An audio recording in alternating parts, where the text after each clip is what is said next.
Hello everyone, this is me Pratyush and this is your amazing channel cracking BSc game. अच्छा, आज हम लोग को इसमें क्या पढ़ना है? आज हम लोग पढ़ेंगे BSc second year fourth semester का टॉपिक है। देखो पेपर आ रहे हैं, अब बहुत नजदीक आ गए हैं, तो ध्यान से पढ़ाई करना। पेपर 1 की बात कर रहे हैं, इनऑर्गेनिक केमिस्ट्री। अच्छा, यहाँ पे यूनिट 4 की बात कर रहे हैं और उसके पार्ट 3 की बात कर रहे हैं। इसका मतलब यूनिट 1, 2, 3 फिनिश कर दिया है और 4 भी पूरा फिनिश आज हो जाएगा। आज बात करेंगे नॉन एक्वस सॉल्वेंट्स के टॉप मोस्ट 20 क्वेश्चंस की बात करेंगे। चलो स्टार्ट करते हैं। Which one of the following act as a base in liquid NH3? देखो act as a base in liquid NH3 की बात कर रहे हैं तो हमारा कौन सा का NaNH2 यानी सोडियम अमाइड। अच्छा, यहाँ पे NaNH2 का मतलब है, देखो जब भी लिक्विड बेस की बात करेंगे तो एक H कम करो, लिक्विड एसिड की बात करेंगे तो एक H ऐड कर देना, इतना ध्यान रखना। एकदम अभी शॉर्ट ट्रिक के बात करेंगे बस।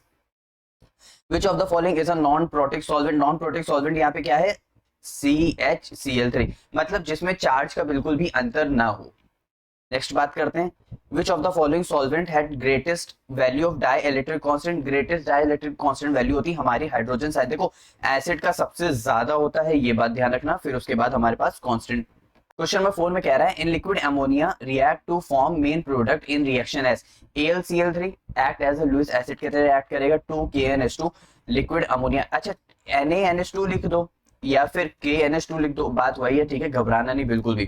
तो यहाँ से हमारे पास लिक्विड अमोनिया किसकी फॉर्मेशन होगी? K2AlNH3 यानी अमीन का होल 4। ठीक है, बात करते हैं, alkali metal dissolved in ammonia to form blue coloured solution, this blue coloured solution is due to. अब ब्लू कलर्ड सॉल्यूशन आ रहा है यानी यहाँ पे एक ना एक इलेक्ट्रॉन होगा, उसके पास कुछ ना कुछ चार्ज होगा, तो यहाँ पे अमोनिएटेड इलेक्ट्रॉन, ध्यान रखना। अमोनिएटेड इलेक्ट्रॉन मतलब कुछ ना कुछ इलेक्ट्रॉन, अनपेयर्ड इलेक्ट्रॉन होंगे, तभी तो वो कलर शो कर रहा है, वो इसकी वजह से।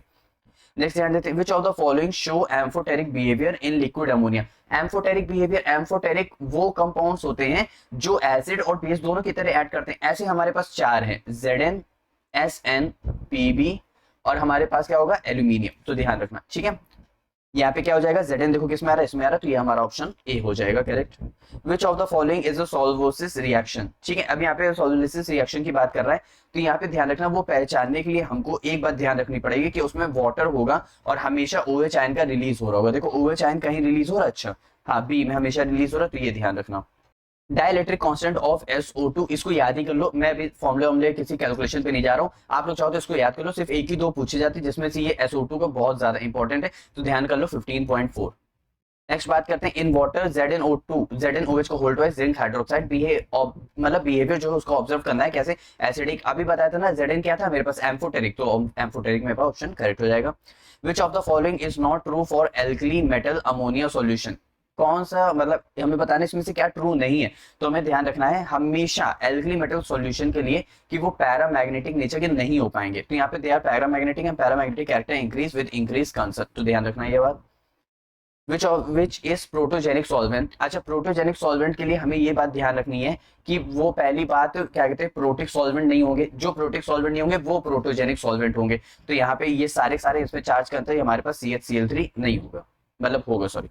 इन एक्वस सॉल्वेंट की बात करें, एक्वस सॉल्वेंट हमारे पास जिसमें इलेक्ट्रॉन्स हो, लोन पेयर्स हो, वो सारे क्या होते हैं? नॉन एक्वस सॉल्वेंट्स होते हैं। अब यहाँ पे लिक्विड अमोनिया है, इसके पास लोन पेयर होता है, HF हाँ फ्लोरीन के पास होता है, SO2 ऑक्सीजन के पास होता है, यानी ऑल ऑफ दिस मेरे पास क्या हो जाएगा? करेक्ट हो जाएगा। The counter part of H3O+ in liquid ammonia S, counter part की बात कर रहा है लिक्विड अमोनिया की, यानी हाइड्रोलिसिस की बात कर रहा है, तो उसका क्या हो जाएगा? NH4+ हो जाएगा। Which is not self ionizable from the following, मतलब खुद आयनाइज नहीं हो सकता, तो वो हमेशा क्या रहेगा? ऑर्गेनिक कंपाउंड, यानी क्या हो जाएगा? Ethanol. In liquid NH3 AgCl, अब AgCl है, AgCl किस तरह रिएक्ट करता है? AgCl हमेशा सॉल्युबल होता है इन लिक्विड अमोनियम, ऐसे सॉल्युबल नहीं होता क्योंकि हमेशा AgCl का प्रेसिपिटेट बनेगा ही बनेगा, ध्यान रखना। AlCl3 reacts with SO3 2- ion to form complex compound। अभी हम लोग ने देखा था कैसे एल्यूमिनियम पहले आ रहा था, फिर उसके बाद अमीन का फॉर्मेशन हो रहा था, टेट्रामीन था, बाहर पोटेशियम था अगर याद हो। तो यहाँ पे भी AlSO3 का होल थ्राइस हो जाएगा क्योंकि एल्यूमिनियम की वैलेंसी कितनी होती है? 3+ होती है। यहाँ पे बात करते हैं डायरेक्ट कांस्टेंट ऑफ SO2, अरे तो वापस से आ गया मेरे पास 15.4, ऑप्शन नंबर बी फिर करेक्ट हो जाएगा।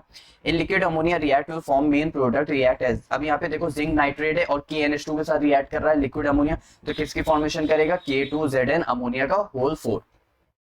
In liquid ammonia ZnS2 behaviour observed as amphoteric की तरह रिएक्ट करता है, ठीक है। Alkali metal dissolved in which the following solvents to give blue colour. Blue colour अभी इससे पहले हम लोग देखा तो कौन दे रहा था, लिक्विड अमोनिया, क्योंकि उसके पास क्या है, अनपेयर्ड इलेक्ट्रॉन्स है। ठीक है, सभी को यहां तक समझा।